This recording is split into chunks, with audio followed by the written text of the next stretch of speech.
అయితే రిజెక్ట్ చేసిన రోజు ఫైనల్ డే ఏం జరిగింది? మీ కాన్వర్జేషన్ ఏం జరిగింది? అప్పుడు మీరు ఇలా చేసుకోవడానికి నువ్వు నాతోనే ఎలా ఉన్నావు, ఇంకా ఎంతమందితో తిరుగుంటావు?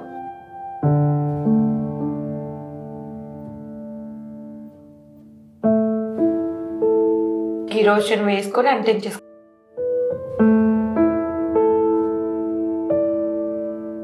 అసలు అలా చూసినప్పుడు మా నాన్నకి నిజంగా నరకం కనిపించేది అన్నయ్య.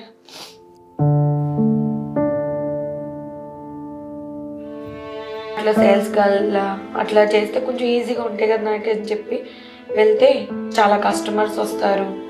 నీ ముఖం వల్ల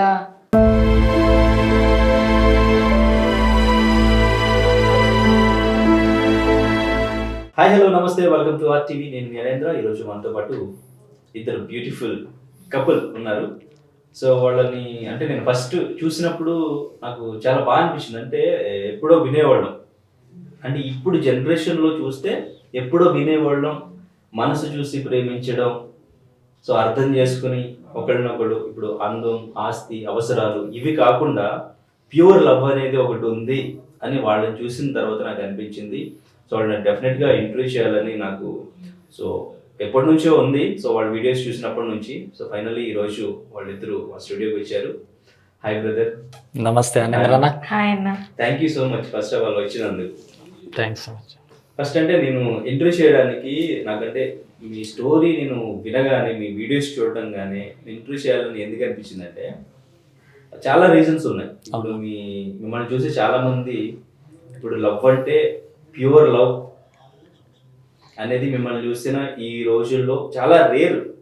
ఇప్పుడు అందం, ఆస్తి, అవసరాలు వీటిని బట్టి రిలేషన్స్ అనేవి, ఇప్పుడు పెళ్ళి కూడా సో దాన్ని బట్టి మాకు ఎంత కట్నం ఇస్తారు, మా అబ్బాయి ఇది చేశాడు కాబట్టి ఎంత కట్నం ఇస్తేనే పెళ్ళి అనేది ఉంది. So but first of all ఏంటంటే మనం ఏదైనా అనవసరంగా ఆవేశంలో ఆలోచించకుండా తెలిసి తెలియని దానిలో మిస్టేక్ చేస్తే దాన్ని తర్వాత మనం ఎంత బాధపడాల్సి వస్తుంది, దానివల్ల మన ఫ్యామిలీ ఎంత బాధపడతారు అనేది ఒకటి.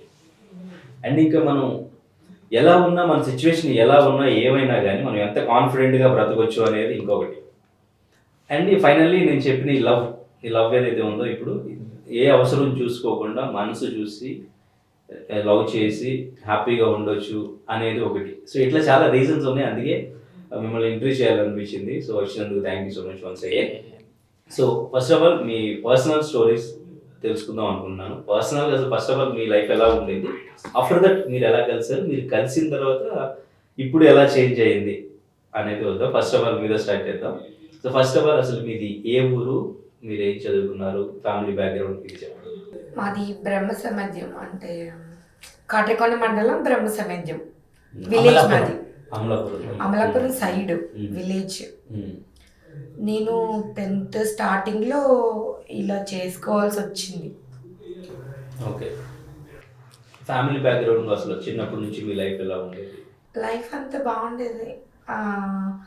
మా డాడీ వాళ్ళు 4 మెంబర్స్ బ్రదర్స్, అంతా పిన్నులు, బాబాయిలు, పెద్దమ్మలు, అంతా బాగుండేది. అంతా బాగుండడం దేవుడికి ఇష్టం ఉండదు కదా, సో ఇలా అయ్యింది. ఓకే. సో డాడీ ఫామ్ వ్యవసాయమేనా? డాడీ వేట, చేపల వేట. ఓకే. చేపల వేట. పొలాలు ఉన్నాయా మీకు? ఉండేవి. అప్పుడు నా ఫైర్ యాక్సిడెంట్ అవ్వక ముందు అమ్మేశారన్న. అమ్మేసేసి ఈమెకి ట్రీట్మెంట్ చేయించారు, బతకరన్నారు.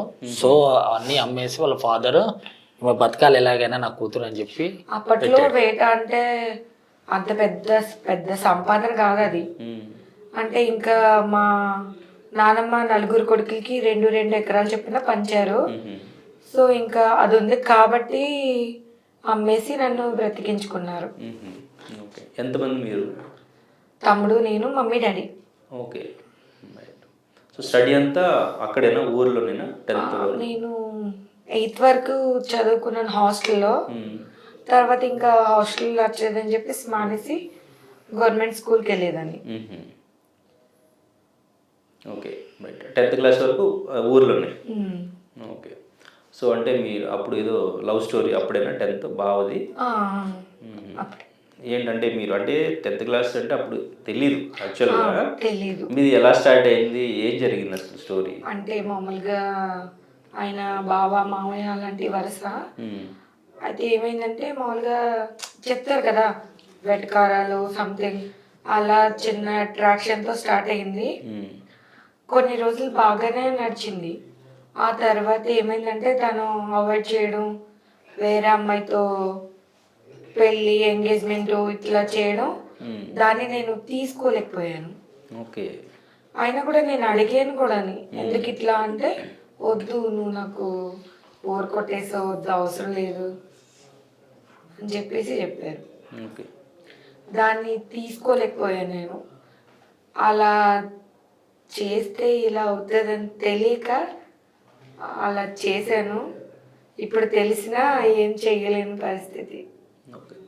కానీ అంటే 10th క్లాస్లో మీరు ఒక పర్సన్ మీద అంత లవ్ అంత ఎఫెక్షన్ వద్దు అంటే రిజెక్ట్ చేస్తే అక్కడ విలేజ్ ఎలా ఉంటుంది అంటే, ఇప్పుడు ఫర్ సపోజ్ ఒక చిన్న పాప ఒక 12 ఏళ్ళ అమ్మాయికి అతనే నీ కాబోయే మొగుడు అనగానే అసలు పెంచేసుకుంటారు ఇంకా పిల్లలు. అక్కడ ఏజ్ తో సంబంధం లేదు, మైనారిటీలోనే పెళ్లిళ్ళు చేసేస్తారు వాళ్ళు, మైనారిటీలోనే పిల్లలు అంటారు. సో అక్కడ వచ్చేసి ఏంటంటే అందరిని చూసి ఈమె కూడా ఇంకా నా వాడు అన్నట్టుగా అలాగ అయిపోయింది. అంటే ఫ్యామిలీ కూడా తెలుసా మీ అప్పుడు వీళ్ళకి పెళ్లి చేయాలి అనేది ఏమైనా ఉండింది అప్పుడు? జస్ట్ నార్మల్ గా ఉండేది టాక్. అయితే ఇది జరిగి 10 years అవుతుంది కదన్న. అప్పటికి ఎంత అంటే అసలు మైండ్ మెచ్యూరిటీ అన్నది లేదు అది. ఓకే. అంటే అప్పుడు మీరు ఈ లవ్ పెళ్ళి అనేది ఈ విషయాలు మీరు అంతగా వాటిని అర్థం చేసుకుని మనకి దక్కకపోతే మనం ఇలా చేయాలి అని అంత సీరియస్నెస్ రావడానికి కారణం అంటే ఈ సినిమాలు చూడడం కానీ లేకపోతే ఇటువంటిది ఏమైనా ఉండిందా లేకపోతే ఎట్లా? కాదన్నా, అంటే ఇప్పుడు ఒకరిని ఇష్టపడ్డాం సరే వాళ్ళే కదా అన్నీ అని నేను ఒక మైండ్ సెట్ నాది.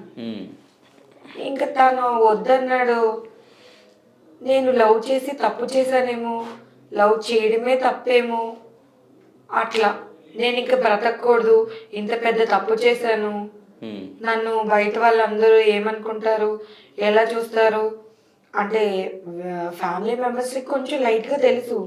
సో తిను వేరే అమ్మాయిని చేసేసుకుంటే ఇది పెద్ద తప్పేమో అలా అనుకోవడం వల్ల అలా అయ్యింది. ఓకే.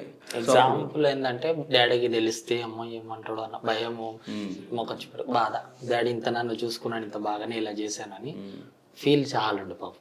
ఓకే. అది చూసే అలా చేసింటాను.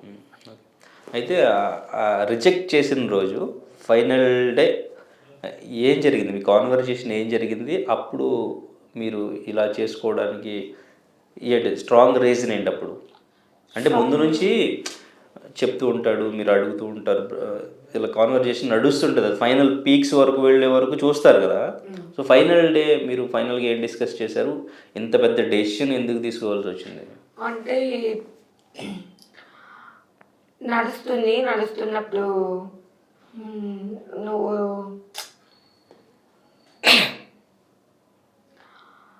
నువ్వు నాతోనే ఎలా ఉన్నావు, ఇంకా ఎంతమందితో తిరుగుంటావు,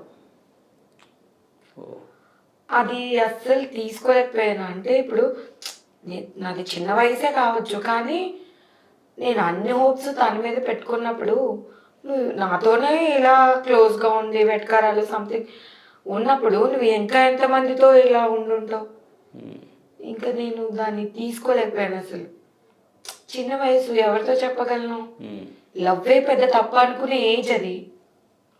ఇంకా వద్దు నేను బ్రతకొద్దు చచ్చిపోవాలని చెప్పేసి ఇంకా ఆ డిస్కషన్ అయిన వెంటనే కిందికి వచ్చి కిరోసిన్ వేసుకొని అంటించేసుకున్నాను. ఇంటి దగ్గరేనా? మా ఇంట్లోనే. డోర్ లాక్ చేసుకోలేదు, ఎవరు లేకుండా ఇలా చారు వేసేసుకొని కిరోసిన్ వేసుకొని అంటించేసుకున్నాను. ఓకే. మరి తను అక్కడే ఉన్నాడు అప్పుడు? లేడు, తను వెళ్ళిపోయాడా? మేడ పైన డిస్కషను. సో ఇంకా నేను నేర్చుకుంటూ వచ్చేసి ఇట్లా అయిపోయింది. ఓకే. మరి అప్పుడు దగ్గరలో ఎవరున్నారు, ఎవరు వచ్చి? మా అన్నయ్య, మా పెద్దనాన్న మా అన్నయ్య ఆరిపోయారు. పెద్దనాన్న మా అన్నయ్య ఆరితే వాళ్ళు కూడా చేతులు అయ్యి కాలిపోయినాయి అంట బాగా. ఓకే. వెంటనే హాస్పిటల్కి తీసుకెళ్ళారు. ఎక్కడ? అక్కడేనా? అమలాపురం హాస్పిటల్. ఓకే. హాస్పిటల్, అది గవర్నమెంట్ హాస్పిటలే, తీసుకెళ్ళిపోయారు. తీసుకెళ్ళిపోతే వాళ్ళు ఏం చెప్పారంటే పొద్దునకి బాడీ బాగా ఉబ్బిపోతుంది, ఫైర్ అయింది కదా, ఒకవేళ షిఫ్ట్ చేయాలనుకుంటే ఈ నైట్కి షిఫ్ట్ చేసి ఏంటంటే, నాకు అంత గుర్తులేదు నైట్ షిఫ్ట్ చేశారో లేకపోతే లేదో తెలియదు, కానీ ఒక 3 days తర్వాత అయితే నాకు కొంచెం తెలివి వచ్చింది. అసలు మొత్తం కన్ను మొత్తం అన్నీ క్లోజ్ అయిపోయి చిన్న కన్ను కనిపిస్తుంది, ఇక్కడ నుంచి చిన్నగా కనిపిస్తుంది. నా కళ్ళు మూసిపోయినట్టే ఉన్నాయి, కానీ నాకు మాత్రం వాళ్ళందరూ కనిపిస్తున్నారు. బాడీ కూడా బాగా స్మెల్ అది వచ్చేసేదంట. ఇంకా 3rd day రోజు ఈవినింగ్ 2 o'clock కల్లా చెప్పారు, ఇంజెక్షన్ చేసేస్తాం, ఓకే. వద్దు ఇంకా ఈ అమ్మాయిని మీరు ఎక్కడికి తీసుకెళ్ళినా మీ సర్వం కోల్పోయి మీ ఆస్తులు అమ్మేసినా బాగు చేయలేరు, సర్వనాశనం అయిపోతారు, ఇలాంటి వాళ్ళు బ్రతికినా కూడా వాళ్ళకి కూడా చాలా కష్టం, వద్దని చెప్తే మా డాడీ అస్సలు ఒప్పుకోలేదు. అస్సలు ఒప్పుకోకుండా తెలిసిన వాళ్ళ ద్వారా ఎమ్మెల్యే ద్వారా కొంచెం రికమెండేషన్ లెటర్ తీసుకొచ్చి వాళ్ళు చెప్పినప్పుడు వద్దు, నా కుర్చీలో పెట్టానా పెంచుకుంటానా కూతుర్ని, నేను మాత్రం వద్దు, చంపుకోలేను, మీకు దండం సార్, ఇంజక్షన్ చెయ్యకండి అని చెప్పి వాళ్ళ కాళ్ళు పట్టుకునేంత దాకా, అంటే గవర్నమెంట్ హాస్పిటల్లో ఇవ్వరంట అసలు బయటికి. అయితే ఇంకా కాళ్ళు పట్టుకునే స్టేజ్ దాకా వెళ్ళి బ్రతిమాలి బయటకి తీసుకొస్తే 2 daysకి 1 lakh కట్టాలని చెప్పారు వాళ్ళు. ఈ 3 daysలో అప్పు చేసుకొచ్చిన 2 lakhsలో 50,000 అయిపోయింది, అటు ఇటు మార్చడం. 1 lakh హాస్పిటల్లో కట్టేసి మా మమ్మీని ఇంకా రిలేటివ్స్ వాళ్ళందరూ చుట్టాలు ఉన్నారు, మా డాడీ వెళ్ళి పొలం అమ్మేసి, అప్పట్లో అయితే 2 ఎకరాలు కలిపి జస్ట్ 16 లక్షలు వచ్చాయి, కానీ అదే ఇప్పుడు 60-70 లక్షల ఖరీదు ఆ పొలం. అప్పుడు అమ్మేశారు, 2 లక్షలు అమ్మేశారు. వచ్చి మొత్తానికి ఎలా అయితే అక్కడ చాలా అయిపోయింది, ఒక 16 లక్షల వరకు అయిపోయింది. 9 months హాస్పిటల్, ఒక పూట తింటూ ఒక పూట తినకుండా, నిద్ర ఉండేది కదంట అస్సలు. అమ్మాయిని చూసుకోవడమే కష్టం అయిపోయేది అన్న. ఒక బేబీని, చిన్న బేబీని ఎలా మమ్మీ చూసుకునేవాళ్ళు, మమ్మీ రిలేటివ్స్ ఎవరైనా వచ్చేవాళ్ళు, రిలేటివ్స్ మా పెద్దమ్మలు పిన్నులు చుట్టాలు చాలా మంది ఉండేవాళ్ళు. Okay, right. మరి ఆ టైంలో తను, మీ బావ ఎవరైతే ఉన్నారో తన గురించి ఏం మాట్లాడలేదు ఎవరు? తనని మాట్లాడితే ఇంకా తెలిసింది, నీ వల్లే ఇలాగ జరిగిందని చెప్పేసి తెలిస్తే అబ్బాయి ఏమన్నాడంటే, చేసుకుంటాను, ఇప్పుడు పెళ్లి చేసుకుంటాను, కాలిపోయిన తర్వాత బెడ్ దగ్గరికి వచ్చి ఇప్పుడు పెళ్లి చేసుకుంటాను దగ్గరకు వచ్చాడు, పెళ్లి చేసుకుంటాను చెప్పాడు. ఒక 20 days అట్లా కొంచెం, అంటే ప్రాణాలకి ఏ ప్రమాదం లేదు అలా చెప్తారు కదా డాక్టర్, వెళ్ళిపోయారు. అంటే ఆ టైంలో ఇంకా ఎలాగో బ్రతుకు అని చెప్పి అలా చెప్పాడు.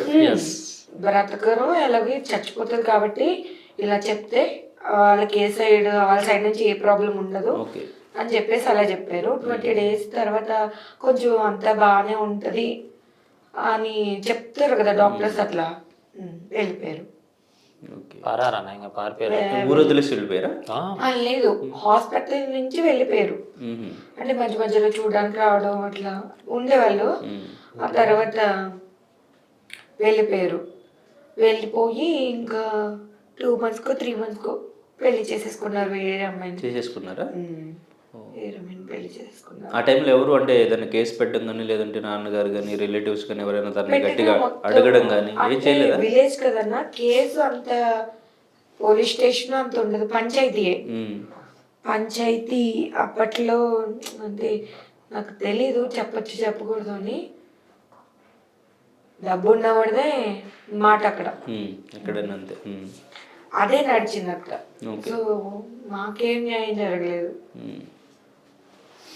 ఓకే.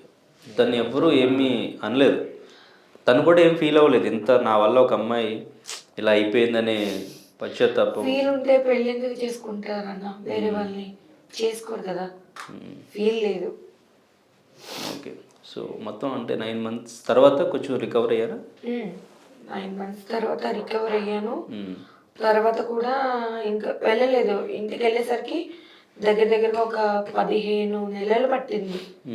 మిగతా నెలలేమో ఒక ఆర్ఎంపీ డాక్టర్, కారింగ్లో ఒక ఆర్ఎంపీ డాక్టరు, ఆయన కొంచెం ఆయుర్వేదం అది తెలిస్తే అక్కడ పెట్టుకొని ట్రీట్మెంట్ అది చేశారు. 4-5 monthsలో ఒక 6 ఆపరేషన్స్ అయినాయి. మొత్తం 8 ఆపరేషన్స్ అయినాయి నాకు. ఈ నెక్ ఫస్ట్లో ఇలా ఉండేది కాదు, మొత్తం ఈ చిన్ని ఇక్కడ ఇట్లా ఉండేది. ఒక్క ముద్ద పెట్టుకున్నా కూడా పడిపోయేది, ఇలా కింద పడిపోయేది. అసలు అలా చూసినప్పుడు మా నాన్నకి నిజంగా నరకం కనిపించేది అన్నయ్య. అంటే తినే పరిస్థితి కూడా లేదు నా కూతురు, కానీ నరకం చూసేవాడు మా డాడీ. అంతే కదా, పేరెంట్స్ చిన్నప్పటి నుంచి ఎంతో గారాబంగా పెంచుకుంటారు. ఆపరేషన్కి తీసుకెళ్తే ఇది నెక్ కదా, చాలా రిస్క్. అందరితో వీడియో కౌన్సిలింగ్ తీసుకొని సైన్లు పెట్టించుకున్నారు. తెలీదు, ఒక 5% ఛాన్స్ కూడా లేదు. మా డాడీ చెప్పాడు, సరే ఏదైతే అదే అవుతుంది, ఇప్పటి వరకు నడిచాం కదా, ఏదైతే అదే అవుతుంది, చేసేయండి డాక్టర్ గారు, ఆపరేషన్ చేయండి అని చెప్పేసి ధైర్యంగా చెప్పారు. వాళ్ళు కూడా వాళ్ళ ఫార్మాలిటీస్ ఫినిష్ చేసుకుని ఆపరేషన్ థియేటర్కి తీసుకెళ్లారు. ఆపరేషన్ మధ్యలో వచ్చి ఇంత ఫుల్గా అవ్వలేదు ఫస్ట్ టైంకి, సెకండ్ టైంకి ఇట్లా జస్ట్ వచ్చింది. అయితే ఇలా ఉంది అంటే సిచ్యువేషన్ అంటే, డాక్టర్ గారు మీరే దేవుళ్ళు, మీకన్నా మాకేం తెలుస్తుంది, బ్రతికితే మా బిడ్డ, లేకపోతే దేవుడి బిడ్డ అనుకుంటాం. అలా ముద్ద నోట్లోంచి కింద ఆడిపోతుంటే చూడలేకపోతున్నాం అని చెప్పేసి చెప్తే డాక్టర్ చాలా ధైర్యం చేసి ఆపరేషన్ అయితే కంప్లీట్ చేసేసారు. తర్వాత నెక్స్ట్ ప్రతి ఆపరేషన్కి రిస్క్, ఎందుకంటే కాలిపోయినప్పుడు శ్వాసనాళం చిన్నగా అయిపోయింది. ఇలా వాటర్ తాగినా దిగదు, మళ్ళీ డౌన్ చేస్తే కానీ దిగదు. అలాగా ఇంకా మొత్తానికైతే 8 ఆపరేషన్స్ అయినాయి. తర్వాత కూడా చేద్దామన్నారు కానీ ఇంకా నాకు ఓపిక లేదు. ప్రతి ఆపరేషన్కి నరకం గేట్ల వరకు వెళ్ళొచ్చినట్టు ఉంటుంది. 1 month వరకు ఫుడ్ ఉండదు. ఇక్కడ సేలైన్ పెట్టడానికి ఒక్క నరం కూడా దొరకదు. ప్రతిసారి సెంటర్లైనే వెయ్యాలి. అది కూడా ఈ ఆపరేషన్స్ ఎలా అంటే చాలా పెయిన్ వస్తాయని చెప్పి బాడీ అంతా బరువుగా అయిపోయేలాగా ఒక ఇంజక్షన్ లాంటిది ఇస్తుంటారు రోజు మొత్తం. బాడీ మొత్తం 1 ton బరువు ఉన్నట్టు ఉంటుంది. జస్ట్ కళ్ళే పనిచేస్తాయి. ఈ శ్వాసనాల్లో చిన్నగా అయిపోవడం వల్ల ఏమైందంటే, నేను బ్రీతింగ్ తీసుకున్నా తీసుకోకపోయినా వాళ్ళు డైరెక్ట్ లంగ్స్కి వేసేస్తారు గొట్టం. అది వేస్తే ఏమవుతుంది, ఇంతలా ఉంటుంది, క్లిప్స్ పెట్టేసి ఇక్కడ పగిలిపోయి గొంతు అంతా పొరుడిపోయి సరిగ్గా కడుపు నిండా అన్నం తినడానికి 1 month 1.5 month పడుతుంది. అప్పటి వరకు డ్రింక్స్, జ్యూసులు, జావా ఇట్లాంటివి. ఒక్కసారి చేసిన తప్పుకి లైఫ్ లాంగ్ బాధపడ్డామంటే ఇదే. 10th class అప్పటికి మధ్యలోనా కంప్లీట్ అయిపోయింది? స్టార్టింగ్ అన్నా, 10th starting. Okay, 10th starting. So మొత్తం కొంచెం రికవర్ అయ్యి మీరు బాగా కొంచెం తిరగడానికి ఇదంతా ఎంత టైం పట్టింది? 4 years. 4 years. 4 years. ఆ 4 years కూడా బయటికి వెళ్ళాలంటే భయం. Full scarf కట్టేసుకునేదాన్ని. నెక్స్ట్ హ్యాండ్స్కి ఇట్లా చున్నీ చుట్టేసుకుని ఎవరేమనుకుంటారో, నేను బాగాలేదు అని చెప్పేసి ఇంకా అలా భయపడుతూ భయంగా వెళ్ళేదాన్ని. చాలా ఫేస్ చేశానన్న. మా ఊర్లోనే స్టిచ్చింగ్ నేర్చుకోవడానికి వెళ్ళినప్పుడు ఒక అబ్బాయి, ఎవరితరా ఇది దెయ్యంలా ఉంది, ఇంకా అంతర్వేది వెళ్ళినప్పుడు మా తప్పిపోయాను నేను, వేరే చోటుకి వెళ్ళిపోయాను. ఒక పోలీస్ ఆయన దగ్గరికి వెళ్ళి హెల్ప్ అడిగితే ఇట్లా మా వారు తప్పిపోయానంటే, ముందు పక్కకి వెళ్దాం, తర్వాత మీ వాళ్ళని కనిపెడదాం. పోలీసులు అన్నారా? పోలీస్ ఆయన కానిస్టేబుల్ ఏదో సంథింగ్ నాకు తెలీదు, పోలీస్ డ్రెస్ లో ఉన్నారు ఆయన. యూనిఫామ్లో ఉండి అలాంటి మాటలు మాట్లాడుతున్నారు. ఈ హైదరాబాద్ వచ్చా కూడా చాలా అన్న, చాలా అంటే ఈ హైదరాబాద్ అంటే ఇద్దరు జాబ్ చేస్తేనే గడుస్తుంది. అలాంటప్పుడు తన ర్యాపిడో జొమాటో చేస్తున్నాడు, సరే నేను కూడా ఏదో ఒకటి చేస్తే అట్లా సేల్స్ గర్ల్ అట్లా చేస్తే కొంచెం ఈజీగా ఉంటాయి కదా నాకు అని చెప్పి వెళ్తే చాలా కస్టమర్స్ వస్తారు, నీ ముఖం వల్ల బాగుండదు, సారీ చెప్పారా? ఇట్లా చాలా చూసానన్న. Okay, right. సో అయితే ఇప్పుడు ఇదంతా అయిపోయిన తర్వాత మీరు ఆఫ్టర్ 10th క్లాస్ తర్వాత ఈ ఇష్యూ జరిగింది, మీరు ఒక 4 ఇయర్స్కి రికవర్ అయ్యారు కదా. సో తర్వాత ఈ ఫేస్బుక్, ఈ ఇన్స్టా స్టార్ట్ చేసి ఇప్పుడు తర్వాత ఫేమస్ అయ్యారు ఇన్స్టా ద్వారా. సో ఇది ఎప్పుడు జరిగింది ఫేస్బుక్, ఇన్స్టా ఇదంతా? ఫేస్బుక్ అయితే ఒక 6 ఇయర్స్ అవుతుంది, 8 ఇయర్స్ అవుతుంది నేను ఫేస్బుక్ స్టార్ట్ చేసి. ఇన్స్టా అయితే జస్ట్ 2.5 months అంతే. అంతేనా? ఓకే. యూట్యూబ్ అయితే ఒక 5 months.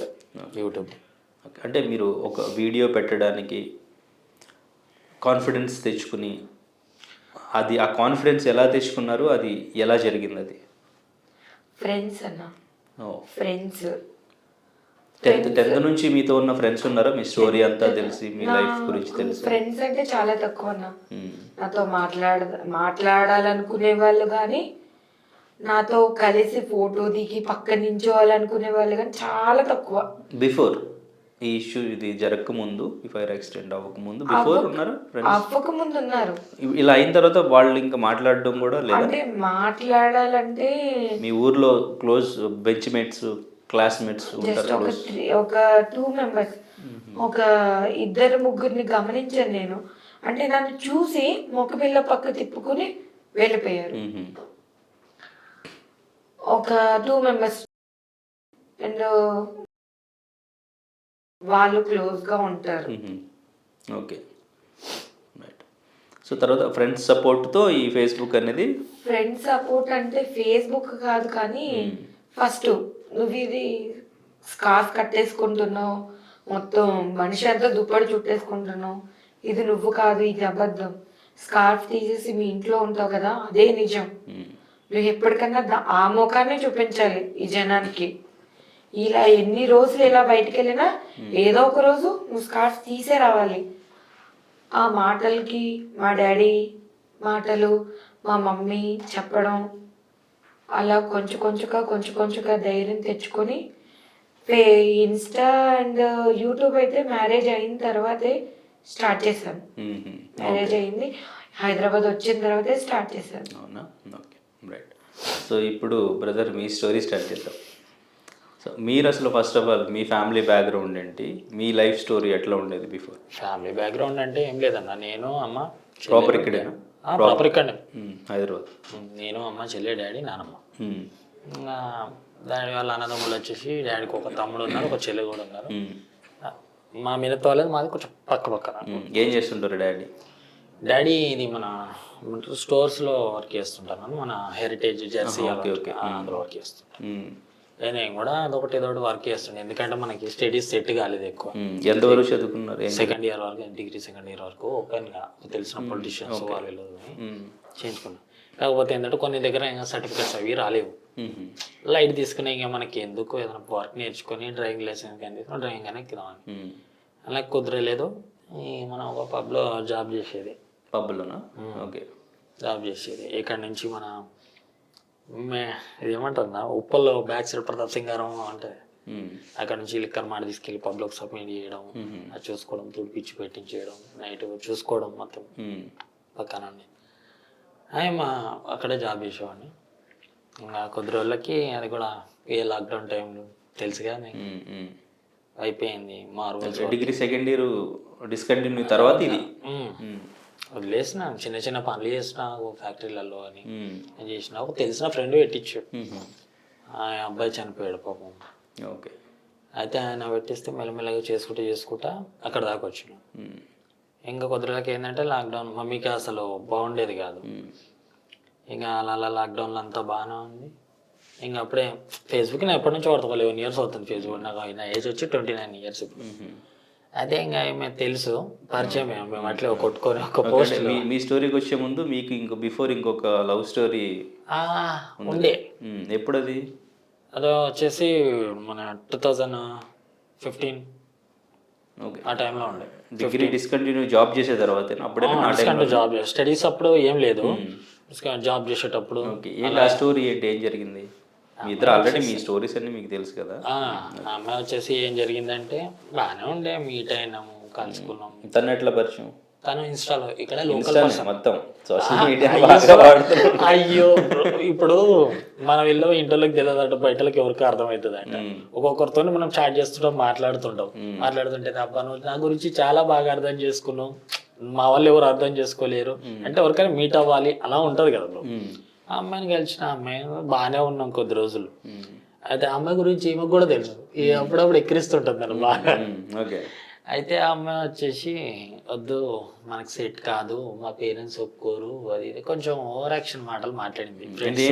రీజన్స్ ఏమైనా ఉన్నాయా జస్ట్ అంతేనా? వదిలేయాలని అనుకున్న తర్వాత రీజన్స్ ఎందుకు ఇంకా వదిలేయాలంటే మొక్క మీద చెప్తే అయిపోతుంది. తర్వాత మళ్ళీ అదొకటి ఇదొకటి చెప్పి దగ్గర అవుదామని చూసింది, కానీ ఇంకే తీసుకోలే. ఇంకా ఈ అమ్మాయి గురించి తెలిసింది. నేను మా ఫ్రెండ్ బ్రేకప్ అయిపోయిన తర్వాత అంటే ఇంకా ఒక బ్రేకప్ అయిన తర్వాత మ్యాక్సిమం అబ్బాయిలంతా అమ్మాయిలు నమ్మొద్దు, ఈ లవ్ అనేది మనకొద్దు, ఈ కాన్సెప్ట్లో ఉండి మన పని మనం చేసుకుందాం అనే కాన్సెప్ట్కి వస్తారు అందరూ మ్యాక్సిమం. నా పని నేను చేసుకుంటేనే అమ్మాయిలు లవ్ స్టోరీ అనేది అమ్మాయిల జోలికి పోవద్దు మనం అనేది డిసైడ్ అవుతారు కదా. అలాంటి ఏం చేయలేదు నేను. ఇప్పుడు రకరకాల పువ్వులు ఉంటాయి, రకరకాల వాసనలు ఉంటాయి, ఇది ఒక రకమైన పువ్వు అనుకోండి. అంటే ఆ లాంగ్వేజ్ లో కాదు, ఒకటే కాదన్నా ఎగ్జాంపుల్ చెప్తున్నా. ఏదైనా చెప్తే నలుగురికి అర్థం కావాలి కదా. అలాగా పోతే పోనీలే మనల్ని వద్దనుకునే నాకు ఏదెందుకు, ఇది కాబట్టి ఇంకోటి అన్నట్టే నేను లైట్ ఇది కాబట్టి ఇంకోటి అనుకున్నాం, వదిలేసి ఇంకా అమ్మాయిలు లవ్ వద్దు అనుకోలే. తప్పు అలా ఎప్పుడు అనుకోండి. అయితే నా వర్క్ నేను చేసుకోను. మా ఫ్రెండ్ చాలా రోజుల తర్వాత కలిసి నేను ఒక గ్రూప్ పెట్టినా, నీకు ఫేస్బుక్ ఐడి ఫాలోయింగ్ ఉంది కదా మామ, కొంచెం రా నేను గ్రూప్ లో కొంచెం సపోర్ట్ చేయంటే ఆ గ్రూప్ లో మేడం పరిచయం నాకు. ఓకే, మీరు ఎలా ఉన్నారు ఆ గ్రూప్ లో? అడ్మిన్. ఓకే, తను మీకు కూడా ఫ్రెండేనా? వాళ్ళ ఫ్రెండ్? లేదు లేదు, కొద్దిగా లైట్ తర్వాత ఫ్రెండ్. మా ఫ్రెండ్ ఫ్రెండ్ వీళ్ళ ఫ్రెండ్ వాళ్ళ ఫ్రెండ్ నాకు ఫ్రెండ్. ఓకే, అమలాపురం నుంచి హైదరాబాద్ వరకు గ్రూపు, ఫ్రెండ్షిప్ గ్రూప్, నెట్వర్క్, పెద్ద నెట్వర్క్, ఇది పెద్ద ప్లానింగ్. అయితే అక్కడ జరిగింది. అయితే ఇంక పలానా అమ్మాయి వచ్చి ఆమె ఒక రోజు ఒక వీడియో పెట్టింది, ఒక ఫ్లవర్ ని చూపిస్తూ దాని వీడియో గాలి కూతుంటే, అవునా నేను రిప్లై ఇవ్వట్లేదా? ఏం లేదు ఫ్రెండ్స్, నాకు ఫీవర్ వచ్చింది చేతికి, ఈ మ్యాటర్ చెప్పలేదు ఎవరికి. చేతికి ఇంజక్షన్లు చేశారు, టైప్ చేయడం కష్టంగా ఉందంటే నేను ఆ పోస్ట్ లో కామెంట్ పెట్టినా, పర్లేదండి రిప్లై అయిపోయినా పర్లేదు కానీ హెల్త్ జాగ్రత్త చూసుకోండి అని చెప్పి కొంచెం మాట్లాడగానే ఫ్రెండ్ రిక్వెస్ట్ పెట్టింది, యాక్సెప్ట్ చేసినాం. ఇక మేము పులిహోర మామూలు లేదు, కాల్స్ డైలీగా ఫేస్బుక్ కాల్స్ మాట్లాడుకున్నాం. తర్వాత ఒక గొడవ అయింది. ఎంతకాలం మాట్లాడుకున్నారు అట్లాగా?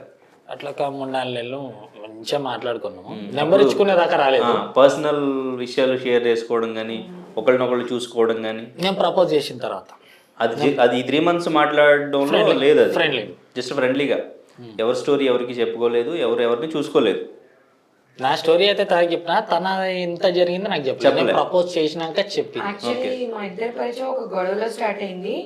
ఆ గొడవ ఎవరిదంటే తిన ఎక్స్ తినని మిస్ అయినట్టు పోస్ట్ పెట్టింది. అదే గ్రూప్ లో ఉందా?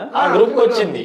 ఓకే, గ్రూప్ లో ఉంటే నా ఫ్రెండ్ ఒక అబ్బాయి చిన్న అని చెప్పేసి వెళ్ళి తన్ని కొంచెం కామెంట్ చేసినట్టు, పులిహోర కలిపినట్టు కామెంట్ పెడితే తిన రియాక్ట్ అయ్యాడు. అక్కడ తిన రియాక్ట్ అయ్యి తను తింటుంటే, తిను నా ఫ్రెండ్ కదా, నువ్వు కూడా అడ్మిన్ కదా, రా ఒకసారి ఆ అబ్బాయి నన్ను తిడుతున్నాడు అని చెప్పేసి తీసుకొస్తే నేను అది గ్రూప్ అనుకున్నాను.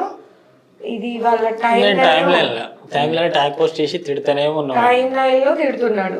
నేను గ్రూప్ అనుకుని వెళ్ళి అసలు ఎందుకు తిడుతున్నావు, ఎవడరా నువ్వు, సంథింగ్ అంటే ఆ తర్వాత కొంచెం కాన్వర్సేషన్ జరిగింది. ఆ తర్వాత అప్పట్లో ఆమె రాణి రుద్రమ్మ దేవ్ అన్నమాట. కత్తి ఒకటి లేదు అంతే, మొత్తం ఇంకా వారే. తన ధైర్యం తెలుస్తుంది, ఏమైనా చేయగలదు, ఫిక్స్ అయిందండి. ఏ గిట్ల మెచ్చుకొని నన్ను అయితే ఎక్కిస్తున్నాను కానీ ఓకే. అలా గొడవతో స్టార్ట్ అయ్యి మీరు పర్సనల్గా కనెక్ట్ అయ్యారు బాగా. 3 months మాట్లాడిన తర్వాత ఫస్ట్ ఎలా ప్రపోజ్ చేస్తావు, మీరు ఎలా యాక్సెప్ట్ చేశారు, ఎప్పుడు చూసుకున్నారు, చూసిన తర్వాత రియాక్షన్ ఏంటి, ఎట్లా అది? సేమ్ ఫీల్ అన్నా, నేను ఎక్కడ తగ్గలేదు. అయితే ఎందుకు తగ్గలేదు అనే దానికి కూడా రీజన్ ఉంది నా దగ్గర. అయితే చెప్పిన ఇంకా ప్రాబ్లమ్స్ ఉండే, ఇక ఫ్రెండ్ కదా నేను కొంచెం మంచిగా. మీరు ఫ్రెండ్స్ కదా మామూలుగా మాట్లాడుకుంటున్నారు, తన గురించి ఏం తెలియదు, నీకు ఎలా ఉంటుందో కూడా తెలియదు. చెప్పారు ఫ్రెండ్ తో ఒక డిస్కషన్ జరిగిందంట, చెప్పది మా ఫ్రెండ్ అన్నాడు, మా అమ్మాయికి ఫైర్ యాక్సిడెంట్ జరిగింది, లవ్ ఫెయిలియర్ రా అన్నాడు. అది ఎప్పటికి? మీరు మా ఇద్దరం కన్వర్సేషన్ లో ఈ అమ్మాయి మాట్లాడుతుందిరా నాతో, ఫ్రెండ్ రిక్వెస్ట్ పెట్టగానే. అప్పుడు 3 months అయిపోయిందా మాట్లాడుకోవడం మీది? అది చెప్తే ఆవిడ ఉండేసి, అమ్మాయి ఇట్లా అయిపోయిందిరా, అమ్మాయి గురించి ఏం తెలుసు, మరి అట్లా నువ్వేమన్నా చేస్తావేమో అన్నట్టుగా నన్ను అన్నాడు. ఓకే. అరే నేను అంత అన్యాయం మనిషిని కాదులే అని చెప్పి మనం అడిగిన. అడిగితే అది నిజమే అనగానే ఆ రోజు ఏం మాట్లాడుకుంటా మేము నెంబర్లు షేర్ చేసుకొని ఇట్లనే తనని చూసిన తర్వాత నేను ఇంత జరిగిన తర్వాత కూడా ఇదంతా చెప్పి మళ్ళీ ఒకటి అడగాలనుకుంటున్నా నేను. అంటే ఏందో చౌరగా చెప్పు అని అన్న. ఏం లేదు మనం పెళ్లి చేసుకుందాం అని అడిగిన. డైరెక్ట్ పెళ్లి చేసుకుందాం, ఏం భయం లేదు, ఎందుకు భయపడాలి, ఓపెన్ గా అడిగిన. చెప్పగానే కథం పాప జర షాక్ అయ్యి బ్రేక్ అయ్యి ఫోన్ కట్ చేసి జర ఏం అర్థం కాలే, కలిసి తెలివైంది ముఖం అంతా, కొంచెం టచ్ చేయడం అయ్యి. కానీ ఏదన్నా ఆపద వస్తే కొన్నిసార్లు నాకు ఆల్బంలో వర్క్ లేనప్పుడు అంటే ఏదో లైట్ అంటే అంతకుముందు నాకు చాలా మంది చెప్పారు, అంటే ఓన్లీ ఐసే కనిపించేలా ఫొటోస్ పెట్టుకునేదాన్ని నేను నా టైం లైన్ లో.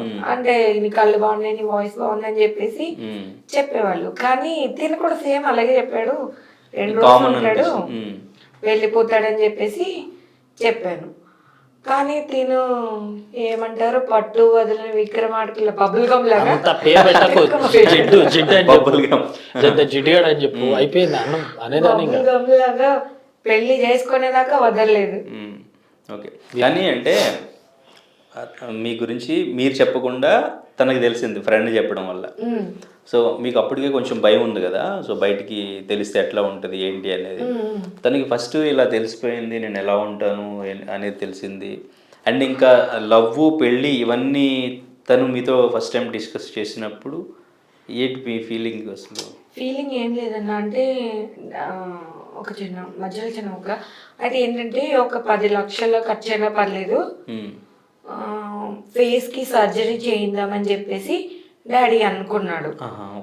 అయితే నాకు సర్జరీ చేసి స్కిన్ గ్రాఫ్టింగ్ చేసే డాక్టర్ దగ్గరని అడిగితే ఆయన తెలుసుకుని ఏం చెప్పారంటే ఓన్లీ సర్జరీకే 70 లక్షలు అవుతాయి, అది కూడా ఇక్కడ లేదు, అమెరికా వెళ్ళాలి, వీసా పాస్పోర్ట్ అవన్నీ చాలా ఉంటాయి, మళ్ళీ మీరు తిరిగి వచ్చేసరికి ఎంత కూటమి అవ్వచ్చు, ఇంకా ఎక్కువ అవ్వచ్చు అని అంటే డాడీ వచ్చి ఇదే మ్యాటర్ నాకు చెప్పాడు.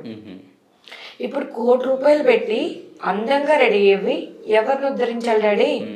నేను ఇలాగే ఉంటాను, నాతో ఉండాలనుకున్న వాళ్ళు ఉంటారు, ఇష్టం లేని వాళ్ళు వద్దు నాకు, మీ మమ్మీ డాడీ మీ ఇద్దరికైతే నేను ఎప్పటికీ నచ్చుతాను, చాలు, నాతో ఉండాలనుకున్న వాళ్ళే ఉంటారు అని చెప్పేసి డాడీకి చెప్పేశాను. నేను అదే ఒక ఫీలింగ్ మీద ఉన్నాను, వాళ్ళ కోసం ఇలా మారాలి, ఇలా అలా చెయ్యాలి అట్లా ఏం లేదు. సరే నేను కావాలనుకుంటే నేను ఎలా ఉన్నా వాళ్ళకి నచ్చుతాను. సో తిను ప్రపోజ్ చేసినప్పుడు నేను నా గురించి నీకేం తెలుసు అని చెప్పేసి ఈ స్టోరీ చెప్పాను. ఇట్లా జరిగింది, ఫైర్ యాక్సిడెంట్ మొత్తం చెప్పాను. అయితే ఏమైంది, ఐ లవ్ యూ, అదే మాట. అయినా ఈ పిల్లడు ఫోన్లో కన్విన్స్ అవ్వలేదేమో, డైరెక్ట్గా చూస్తే మేబీ ఈయన డెసిషన్ మారిపోతుంది అని అనుకున్నాను, కానీ మీట్ అవ్వడానికి టైం పెట్టింది. ఎలా అంటే వీళ్ళ అంటే మమ్మీ మీట్ అవ్వడానికి ఫస్ట్ ఆఫ్ ఆల్ ఏంటి, తను ప్రపోజ్ చేసినప్పుడు మీరు చెప్పినా కానీ వినలేదు. మీరు మీట్ అయితే ఒకళ్ళు అర్థం చేసుకోవడం అనుకోవడానికి ఫస్ట్ ఆఫ్ ఆల్ తను నేను తిట్టాను జెన్యున్ నిన్న ప్రపోజ్ బాగా. చేస్తున్నాడా, నమ్మకం రావాలి తను కలవడానికి. మీకు ఆ నమ్మకం వచ్చిందా? అంటే నేను ఇది చాలా మంది దగ్గర విన్నాను, నాకు అవసరం లేదు, వద్దు నువ్వు నాకు అని చెప్పేసి బ్లాక్ చేసేసాను. బ్లాక్ చేసేస్తే తిన ఫ్రెండ్స్తో కాల్ చేయించడం, కాన్ఫిడెన్స్, ఓకే, మెసేజ్, ఇంక ఇవన్నీ. ఇంకా సరే నా బుర్ర తినేస్తున్నాడని చెప్పి అన్బ్లాక్ చేశాను. అలా కొన్ని రోజులు నడిచింది. సరే ఏముంది, చూసాక నచ్చలేదంటే ఓకే, ఒకసారి కలిస్తే తనకు కూడా క్లారిటీ వస్తుంది. కానీ ఇక్కడ ఏంటంటే డాడీ వాళ్ళకి తెలీదు. జస్ట్ మా ఫ్రెండ్ వాళ్ళ ఇంటికి వెళ్తున్నానని చెప్పి అమలాపురం వచ్చి కలిసాను నేను. ఇక్కడ నుంచి అమలాపురం వెళ్ళిపోయాను. ఆ రోజు నా బర్త్డే అయితే మేము ఇంకా ముందే కలుస్తుండే. మదర్ చనిపోయింది, ఎవరింటికి వెళ్ళొద్దు, ఎవరిని కలవద్దు. ఇక నేనే నా లైఫ్లో ది బిగ్గెస్ట్ గిఫ్ట్ అంటే మదర్, తర్వాత ఇదే. అయితే ఇంకా తట్టుకోలేని బాధలు ఉంటాయి, ముండేసి బర్త్డే అని తెలుసుకొని వద్దురా రారా నేను చూసుకుంటా, నీకేం కావాలో చెప్పు, నువ్వు ఏదంటే అది, ఏం చేస్తా అంటది. నువ్వు అంటే నా దగ్గర డబ్బులు అప్పుడు మా తనకి ఫోన్పే లేదు, నాకు కూడా అంత అకౌంట్ లేదు. వేరే వాళ్ళతోని అదంతా కాదు, నీ దగ్గర ఎంత ఉన్నాయో అవి తీసుకొని ఇక్కడ వరకు రా, ఇక్కడికి వచ్చిన తర్వాత నేను చూసుకుంటా నిన్ను అని. జస్ట్ ఒక 1500 ఇంత పెట్టుకొని ఇక్కడ నుంచి అక్కడికి వెళ్ళిన. నాకు రూట్ కూడా తెలియదు సరిగ్గా. వెళ్ళిన తర్వాత వచ్చింది, కలిసింది, ఏడ్చాను. ఇంకా అంటే ఇక ఫీల్ ఉంటుంది కదా మనం ఏడవంగానే. ఆ ఏడు పాపేసి ఇప్పుడు కూడా చెప్పురా, ఇప్పుడు కూడా పెళ్లి చేసుకుంటావా అంటే ఇప్పటిదాకా నేను చెప్దామను. అక్కడ కూడా కాళ్ళు మొక్కించుకుందన్న బతిలాడే. లవ్ చేయి లవ్ చేయి లవ్ చేయి లవ్ చేయి నమ్మకం రావాలి కదా. అంటే ఇప్పుడు అందంగా ఉన్న వాళ్ళని కొన్ని రోజులు వాడుకొని వదిలేస్తున్నారు, సంథింగ్ ఏదో మీనింగ్ అది. అయితే మరి దీనికి నేనెందుకు నచ్చాను? పోనీ ఈయన ఏమన్నా నల్లగా ఉన్నారంటే హీరోలా ఉన్నారు కదా. అబ్బో, సో ఎందుకు ఇట్లా దీనికి ఎందుకు నచ్చాను అసలు నేను? ఇప్పుడు అంత జరిగిన తర్వాత డాడీ దగ్గరికి వెళ్ళి ఇట్లా ఒక ఫేస్బుక్లో అబ్బాయిని అంటే అది తర్వాత ఏమన్నా జరిగితే ఇంకా నేను నిజంగా ఇప్పుడు చచ్చిపోవాలి. ఇంకా నేను చాలా టైం తీసుకున్నాను, చాలా టెస్ట్లు, కండిషన్లు చాలా పెట్టి BP test, sugar test, blood test చెప్పి ఇంకా చెప్పు. సో ఇప్పుడు అంటే తను అన్నట్టు మీకు ఇప్పుడు అమ్మాయిలు ఫస్ట్ లవ్ చేశారు, తర్వాత కూడా మీరు కావాలనుకుంటే అందంగా ఉన్నవాళ్ళనో లేదంటే మంచిగా ఆస్తి ఉన్నవాళ్ళనో ఎవరినైనా ట్రై చేయొచ్చు లవ్ చేయడానికి. సంబంధం కూడా చూశారు. తను అంతగా నచ్చడానికి మీరు అంత వెనకాల పడి పెళ్లి చేసుకుందాం అని అనడానికి ఏంటి స్ట్రాంగ్ రీజన్ ఏంటి? ఒక పర్సన్తో లైఫ్ షేర్ చేసుకోవాలంటే ఆ పర్సన్ గురించి A to Z తెలిసే ఉండాలి కదా, అవునా కదా? ఇప్పుడు 10 రోజులు ఉండాలంటేనే మనం ఆలోచిస్తాం, ఎట్లుంటాడో ఈ దగ్గర పని చేయాలంటేనే ఇట్లుండాలి. అలాంటిది లైఫ్ లాంగ్ ఉండాలంటే తెలుసుకోవాలి కదా. సంబంధాలు చూసారు మామూలు, నాకు వాళ్ళు ఇస్తా అన్న దౌరి ఇస్తా అన్నారు, ఏదడితే అన్నీ చేస్తా అన్నారు. కానీ నాకు మనుషులు నచ్చకపోతే ఏం చేస్తాం, ఎంత డబ్బులు ఉండే ఏం లాభం. తర్వాత నేను యాక్సెప్ట్ చేయాలి, చెప్పకుండా వచ్చేసి పెళ్లి చేసేసుకున్నాను. ఓకే, ఎందుకంటే మా మదర్ పోయిన తర్వాత నాకు ఎవరి మీద నమ్మకం రాలేదు, నా ఒక్క మీద నమ్మకం, చాలా నమ్మకం ఉండే. ఓకే, ఈవెన్ ఎవరి ఫాదర్ మీద కదా, ఎవరి మీద కదా అంత ఇంట్రెస్ట్ అనిపించేది. కోపం మాట మాట్లాడుకుంటే ఎవరి మీద కోపం, బాధ అదే ఉండేది. కానీ మాత్రం సర్ది చెప్పేది. సర్ది చెప్పడం అసలు చెప్తానమ్మా అన్న. ఇప్పుడు నేను వేసుకున్న షూ దగ్గర నుంచి చేయించిన హెయిర్ కట్ వరకు అన్నీ తనవే, నాది ఏది కాదు. సరే రైట్. ఇప్పుడు ఆ బస్ స్టాండ్లో కలుసుకున్నారు, అక్కడ యాక్సెప్ట్ చేస్తారా? తర్వాత ఇంకా కాన్వర్జేషన్ జరిగి ఎన్ని రోజులకి యాక్సెప్ట్ చేశారు? అంటే యాక్సెప్ట్ చేసినట్టే ఉంది కానీ యాక్సెప్ట్ చెయ్యలేదు. అంటే ఇంకా డౌట్ ఉంది నాకు. అంటే ఇప్పుడు ఆల్రెడీ ఒక రాంగ్ స్టెప్ వేసేసాను నేను, మళ్ళీ అది వేసేది రాంగ్ స్టెప్ అవ్వకూడదు అని కొంచెం ఎక్కువ టైం తీసుకున్నాను నేను. ఎంత టైం తీసుకున్నారు? చాలానే టైం తీసుకున్నాను. ఇంట్లో ఒప్పియాలి కదన్నా. ఇంకా ఇంట్లో అయితే ఇంట్లో చెప్పేశారా ఫస్ట్? తిన్న కలవక ముందు చెప్పలేదు, కలిసిన తర్వాత కలిసిన తర్వాత ఒక 1.5 month కి అప్పుడు చెప్పాను. ఏంటి పేరెంట్స్ రియాక్షన్ అసలు? రియాక్షన్ ఏం లేదు, అంటే వాళ్ళకి నేను ఎప్పుడు పెళ్లి చేసుకుంటాను, ఇంతకు ముందు నా టాపిక్ తీసుకొచ్చేవారు, అంటే కొంచెం ఎక్కువ డబ్బులు ఇస్తే ఎలా ఉన్నా చేసుకునే వాళ్ళు ఉన్నారు కదా, ఇప్పటికీ కూడా ఉన్నారు. అయితే అలా ఏమన్నా చూస్తాము సంబంధాలు అంటే నేను బాగా సీరియస్ అయిపోయి ఒకసారి మీకు ఇష్టం లేకపోతే చెప్పండి నేను ఇంట్లోంచి వెళ్ళిపోతానని చెప్పేసి అన్నాను. ఇంకా తర్వాత ఇంకా టాపిక్ వదిలేశారు. వదిలేస్తే ఆ తర్వాత నేను అది ఏం జరిగిన ఒక 1 yearకి ఎప్పుడు అనుకుంటా తిన డిస్కషన్ చెప్తే మరి హైదరాబాద్ అంటున్నావు, ఫేస్బుక్ అంటున్నావు అని చెప్పి కొంచెం ఆలోచించారు. తర్వాత సరే నీ మీద మాకు నమ్మకం ఉంది అని ఇంక ఈ డిస్కషన్ కన్ఫామ్గా పూర్తి అవ్వలేదు. డాడీ కోవిడ్ వచ్చేసింది. కోవిడ్ వస్తే అది బాగా చాలా సీరియస్ అయిపోయింది.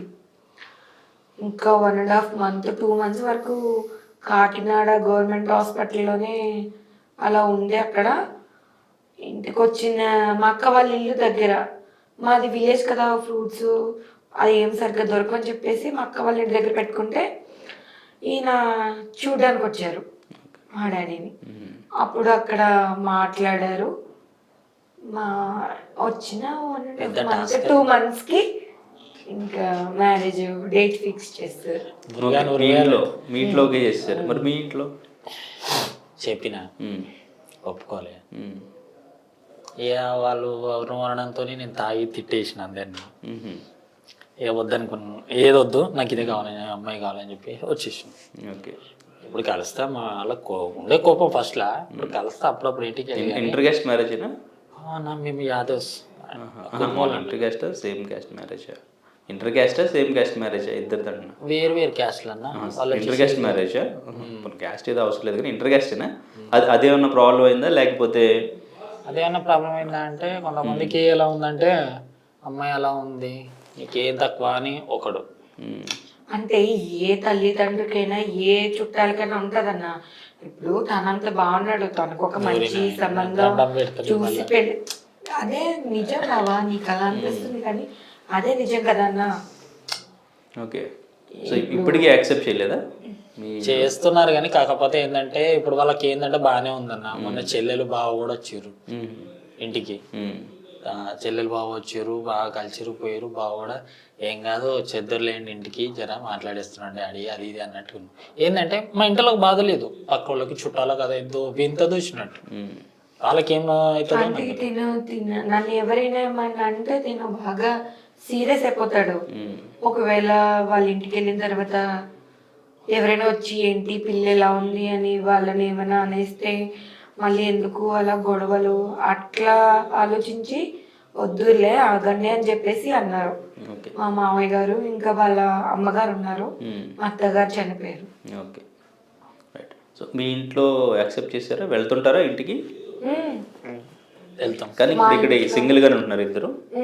ఇద్దరమే ఉంటామన్నా ఇక్కడ. ఇంకా మాకు కావాల్సినవన్నీ డాడీనే చూసుకుంటారు. ఓ సూపర్. సో పేరెంట్స్ ఇప్పుడు హ్యాపీ ఉన్నారా? మ్యారేజ్ చేసుకున్న 2 years అవుతుంది మ్యారేజ్ అయ్యి? దగ్గర దగ్గర 2 years. ఓకే. లైఫ్ ఇప్పుడు ఎలా అయింది, ఎలా చేంజ్ అయింది? బాగుందన్న చాలా. తన లైఫ్ మీ లైఫ్ లోకి వచ్చిన తర్వాత, తను నా లైఫ్ లోకి వచ్చిన తర్వాత అయితే నేను హ్యాపీ, మా మమ్మీ డాడీ కూడా చాలా హ్యాపీ. కానీ బయటకు వెళ్ళినప్పుడు నా ఫేస్ వల్ల నేను ఎదుర్కొనే ప్రాబ్లమ్స్ అయితే నాకు కొంచెం బాధను కలిగించేవి. అయితే యూట్యూబ్ అండ్ ఇన్స్టా స్టార్ట్ చేసిన తర్వాత ఏంటి నీ ముఖం ఇలా ఉంది అన్న వాళ్ళు ఇప్పుడు మీరు చిన్ని కదా రీల్స్ చేస్తుంటారు, యూట్యూబ్లో కనిపిస్తున్నారు, మీరు వీడియోస్ చాలా బాగా చేస్తున్నారు, నేను మీకు పెద్ద ఫ్యాను అని చెప్పేసి అందరూ బయటికి పోతే పెద్ద బాధ అయిపోయిందన్న. నేను మొన్న ఏంటంటే హెల్మెట్ పెట్టుకోకుండా బడ్ వేసుకుని వెళ్తున్నా, వెళ్ళేసి ఇక్కడ ఒక మన చ్యూంగన్స్ తీసుకుందాం అని చెప్పేసి ఆగిన. దమ్మొస్తుంటుంది కదా ఇక డస్ట్ వస్తుంది. చుంగం తీసుకుందామని చెప్పి షాపులు పడితే బ్రో నువ్వు నాగేష్ కదా బ్రో గ్రేట్ తాగున్నాడో ఏమో మరి అబ్బాయి అరుస్తున్నాడు. ఆయన చూసి ఇంకో ఇద్దరికి వచ్చిండు, రూపాయి కట్నం తీసుకోకుండా ఎట్లా వేసుకున్నావు బ్రో మంచిగా బ్రో. మా అక్కని మంచిగా కొరతనే ఉన్నారు. ఇంకా నాకు కొంచెం కాసేపు కన్ఫ్యూజ్ ఏం అర్థం కాలేదు. ఆయన చూసి ఇంకొక పిల్ల అన్న మీరు నాగేష్ కదా చిన్ని వాళ్ళ హస్బెండ్ కదా అన్న గ్రేట్ అన్న మంచిగా ఎవరు చూడదేమాట. పొద్దున మేము ట్రైన్ దిగి వస్తుంటే బస్ స్టాప్ రింగ్ రోడ్ దగ్గర అమ్మ ఎవరు కలిసి మీరు రీల్స్ చేస్తారు కదా అక్క బాగా చేస్తారు అక్క మీరు మాకే సరిగ్గా మీరు ఎలా చేస్తారట్టు. కానీ ఇప్పుడు ఆ ఫేస్ చేసిన సిచ్యువేషన్స్ అయితే ఎవరైనా ఫేస్ చేయాలంటే ఇప్పుడు ఫేమ్ వచ్చిందని ఇప్పుడు అందరూ గుర్తుపడుతున్నారు. కానీ ఇప్పుడు నాకులా ఒక పర్సన్ ఉండి తను ఇలా యూట్యూబ్ ఇన్స్టా ఏం స్టార్ట్ చేయకుండా అంటే ఖచ్చితంగా ఆ అమ్మాయి అలాంటి ఫేస్ చేయాలి. జనాలు మారారన్న. రైట్. సో ఇప్పుడు మరి ఏం చేస్తుంటారు మీరు work? Zomato delivery boy job చేస్తున్నాను ప్రస్తుతానికి. మొన్నటి దాకా ఇక్కడనే ఉన్నాను మాదాపూర్లో, ఒక దగ్గర వర్క్ చేసిన ఆఫీస్లో డ్రైవింగ్ లాగే. ఇక అక్కడ నుంచి ఇక్కడికి షిఫ్ట్ అయిపోయాను. షిఫ్ట్ అయిపోయిన తర్వాత ఇంకా వెతుక్కోవాలి కదా, వెతుకుని ఖాళీగా ఉండడం ఎందుకని డెలివరీ బాయ్ జాబ్ చేస్తున్నాను. ఓకే. మీకు ఇంకా 12 to నైట్ 12 వరకు ఉంటుందా? ఆఫ్టర్నూన్ 12 నుంచి ఇక ఈమె ఒకసారి తినదు పడుకో ఇంకోసం 10 o'clock సింగిల్గా ఎదురు చూస్తుంటారు తను వచ్చే వరకు. ఇంకా చుట్టుపక్కల వాళ్ళతో ఇక బాగానే మాట్లాడుతుంటది. ఇంటి దగ్గర అంత బాగుంటుంది, అందరూ మాట్లాడతారు బాగా. Okay right. సో ఇప్పుడు కొంచెం ఆ బాధ అదంతా పోయి కొంచెం కాన్ఫిడెన్స్ వచ్చి అంటే హ్యాపీ లైఫ్ రీస్టార్ట్ అయిందా? నేను కూడా నచ్చుతాను, ఓకే నేను కూడా నచ్చుతున్నాను. అంటే ఇంతకు ముందు ఏంటంటే నేను ఎవరికి నచ్చను, నేను బాగాలేదు అని చెప్పేసి ఒక ఫీలింగ్లో నాలో నేనే బాధపడిపోవడం అలా ఉండేది. కానీ ఇప్పుడు మీరు నన్ను గుర్తుపట్టడం నాకు చాలా హ్యాపీ అనిపిస్తుంది నిజంగా. ఓకే. అంటే నువ్వు ఏంటి నీ ముఖానికి ఇలా ఉంది, ఎందుకు నీ ముఖం ఇలా అయింది అని అడిగేవాళ్ళు. అలా మాట్లాడడం నాకు చాలా హ్యాపీ అనిపిస్తుంది. Okay right. కుకింగ్ బాగా చేస్తారా? ఏం చేస్తారు? ఏ వంట బాగా చేస్తారు? వస్తుంటుంది. ఏ వంట స్పెషల్గా బాగా వండుతుంది? మామూలు క్యాబేజ్ ఏదైనా వండుతుంది.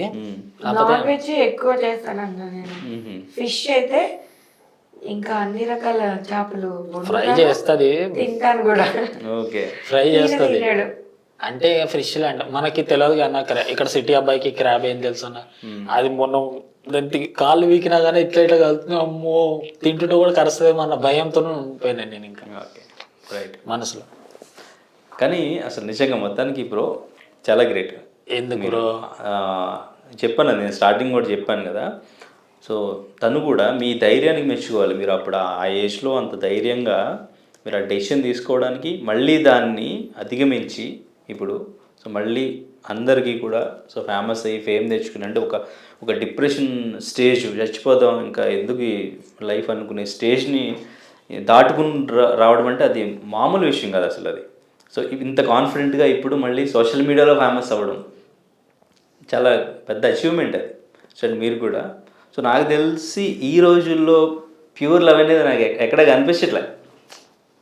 సో మిమ్మల్ని చూసిన తర్వాత నాకు కనిపించింది అరే అసలు ఎలా అసలు అనిపించింది నాకు. అందుకే నేను మిమ్మల్ని పిలిచి ఇంటర్వ్యూ చేయాలని నాకు ఫస్ట్ నుంచి మీ స్టోరీ చూసినప్పటి నుంచి అనిపించింది. ఈ దృష్టి పెట్టలేదు, ఈ దృష్టి పెట్టిన అంతే. Okay what's ever. సో మీరిద్దరూ చాలా హ్యాపీగా ఉన్నారు, హ్యాపీగా ఉండాలి, హ్యాపీగా చూసుకోండి. మీ బ్లెస్సింగ్స్ ఉన్నంత వరకు మాకు డెఫినెట్గా మీ ఫాలోవర్స్ బ్లెస్సింగ్స్ ఉంటాయి, అందరు బ్లెస్సింగ్స్ ఉంటాయి డెఫినెట్గా. మీరు సో మంచిగా ఇంకా లైఫ్ని సెట్ చేసుకుంటూ ఫైనాన్షియల్గా సెట్ చేసుకుంటే ఇంకా లైఫ్ ఇంకా హ్యాపీగా ఉంటుంది. సో ఎక్కడ కూడా లో ఫీల్ అవ్వకుండా డిప్రెస్ అవ్వకుండా పాజిటివ్గా ఉంటే ఇంకా చాలామందికి మీరు ఇన్స్పైర్ అవ్వాలి, ట్రూ లవ్ను బ్రతికించేలాగా ఉండాలి ఖచ్చితంగా. ఓకేనా? Right. Okay right. So anyways thank you. So ఫైనల్గా మీది చిన్ని యూట్యూబ్ ఛానల్ స్మార్ట్ చిన్ని వగల్స్ మీన్స్ ఒక bird name, lucky bird name అది. ఓకే స్మార్ట్ చిన్ని వగల్స్ యూట్యూబ్ ఛానల్ అండ్ ఇంకా ఇన్స్టా కాల్ మీ చిన్ని. ఇప్పుడు పేరు మారుతులేదు, సంగాని చిన్ని బ్లూ మెటా వెరిఫైడ్ చేసినాం. రైట్. సో డెఫినెట్గా ఇంకా ఫాలోవర్స్ పెరగాలి మీ ఛానల్స్కి, అందరూ చూడాలి మీ వీడియోస్. సో మిమ్మల్ని బ్లెస్ చేయాలి, మీరు కూడా హ్యాపీగా ఉండాలి లైఫ్లో అని మనస్ఫూర్తిగా కోరుకుంటున్నాం. Thank you so much and all the very best. Thank you. మరిన్ని వీడియోస్ కోసం ఛానల్ ని సబ్స్క్రైబ్ చేయండి, లేటెస్ట్ అప్డేట్స్ కోసం వాట్సాప్ ఛానల్ ని ఫాలో చేయండి అండ్ లింక్ డిస్క్రిప్షన్ లో ఉంది.